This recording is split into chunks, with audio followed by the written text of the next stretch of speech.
How's it going, everyone? Let's take it here. Welcome back to an episode of Collectables Haul.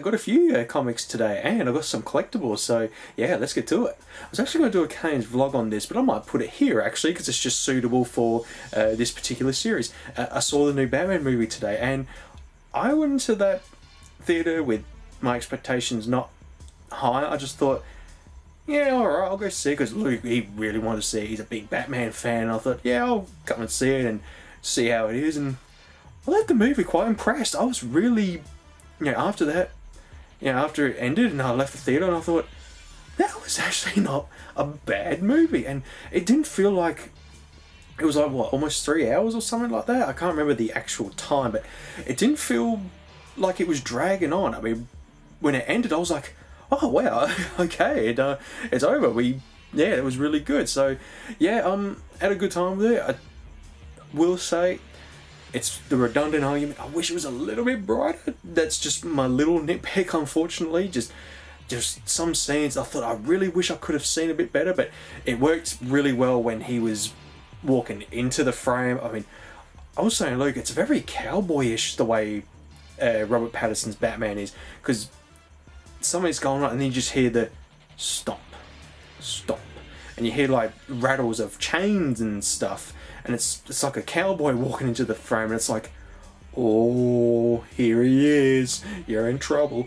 And another thing, I was just, the Riddler's mask really muffled his voice. I was looking at it, and just with the movie, I can understand why he was using the mask, because it was like, this is going to be spoilers, so brace yourself. If you haven't seen it by now, you're going to be in a big trouble, because I'm going to talk about spoilers.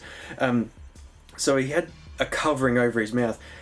The idea is that he's pissed because he was an orphan. There was this promise to the orphanage there was going to be funding, never happened, so that's why he's pissed. So it was like a symbol of, no one's listening to me, so I'm gonna make you hear me.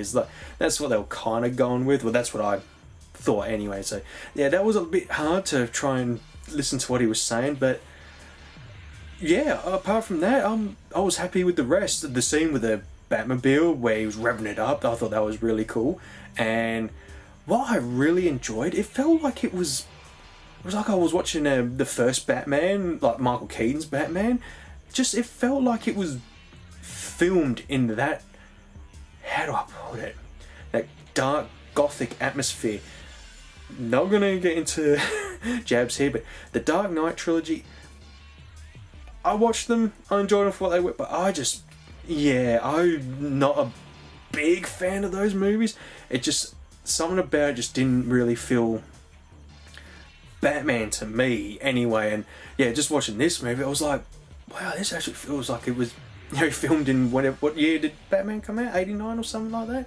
And yeah, the dark tone just felt very Batman, and I was really, at the end of the day, I was just really happy after watching it. I was very impressed with how it was, and just with, I always got to say, you got to have, a movie's not perfect, and those were my little nitpicks, and I couldn't really fault the rest. It was a nice flowing movie, and yeah, I think I'll move on to my comics now. There's not much I can really say about it, except that, 2 thumbs up from me. Talking of Batman, issue 2 of Monkey Prince.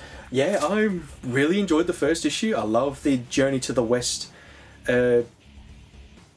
what's the term, mythology, that story, and just to have it incorporated into Batman is really cool. And yeah, the scenes where they're trying to get the head of the Prince Monkey, it was really funny. And there was a moment where Batman was like, Damien, do something about the head. Okay, and he fucking kicks it away. So yeah, really funny.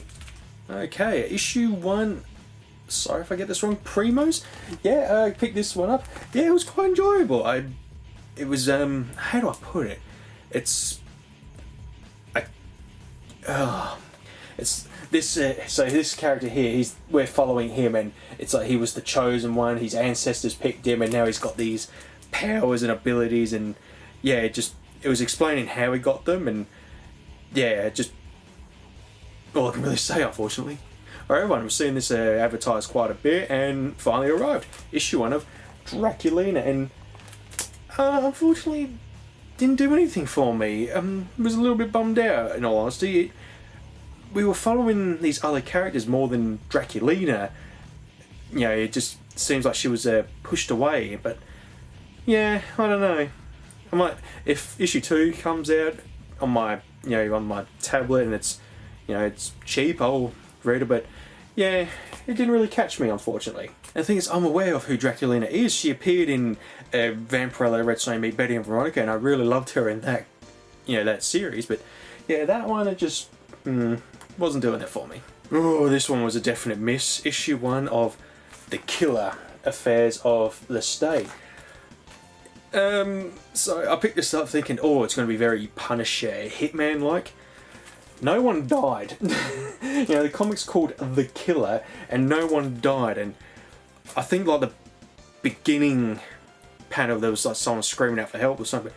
Yeah, we're following this guy, and it was just a lot of talking. And yeah, definitely not following this one. Issue 1 didn't fail to hook me, and yeah, just real letdown. You can't call a comic The Killer and have the entire comic all about talking and these things going on and no one dies. I mean, someone probably did die, but the problem was there was too much talking and dialogue, and when that happens, I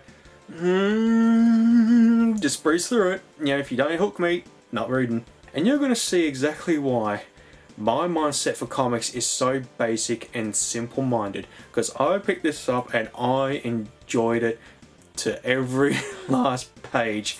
I have issue 1 of Everything Sucks.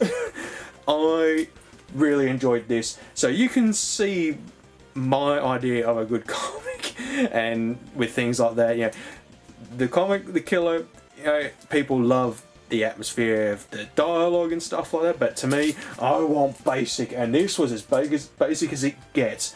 You know, this dude wants a burger, they won't let him in because the restaurant's shut down because someone shit on the floor, which, you know, then he goes to the drive-thru and they say you can't do that, and he's like, well, this sucks. But yeah, I had a really good time. It was almost like Beavis and Butthead with Clarence, you know, like put together into a comic, and yeah, I had a really good time with it. Alrighty, on to the goodies. Once again, I picked up another pop. I cannot escape these. I always say I'm not getting any more, and then one comes out and I'm like, oh, I must have it. I picked up Caterpie because I just started watching Pokemon from the very first episode, and just watched the episode with Caterpie, and oh my god, how adorable he is. Yeah, and just feel so bad. Misty's such a bitch to him. And yeah, I went into the comic shop, and who was there waiting? Caterpie, so I had to get it. I mean, just look at him. He's so tiny, he's so cute. I won't let anyone hurt you. Alright everyone, as soon as I walked into the store and saw this on the shelf, I was like, yoink, I want this. I hope Star Wars doing more of these, because the little figures are nice, but I want like 6-7 inch figures, and I hope they do more. I really do. I picked up Qui-Gon Jinn from the Phantom Menace. Just look at the detail of this figure. I am just amazed, and I hope they do more of these. I really do, especially Clone Wars Anakin. I really want a figure like this, like a 6-7 inch figure of Anakin from the Clone Wars, but it's like, it's always like the little figures, and yeah, just really amazed. See, funny enough, Collector's Zone haul, God, this is probably when my first year doing Collector's Zone haul, I bought a little Qui-Gon figure, and yeah, now I finally have a, I mean, it was like a before events, like when he was being a student, but now I have a proper, you know, decent sized Qui-Gon Jinn for figure combat. And the box is really nice too. I won't mess with it too much for now, but hopefully I can get his other hand on it. But there we go, check that out. Hang on. Get in there. There we go. Just the detailing is really, like, just really good. I'm really happy with this. There we go. Wing. Alright everyone, that's the end of this Collector's Zone haul. Thank you all for watching, and I will see you all later.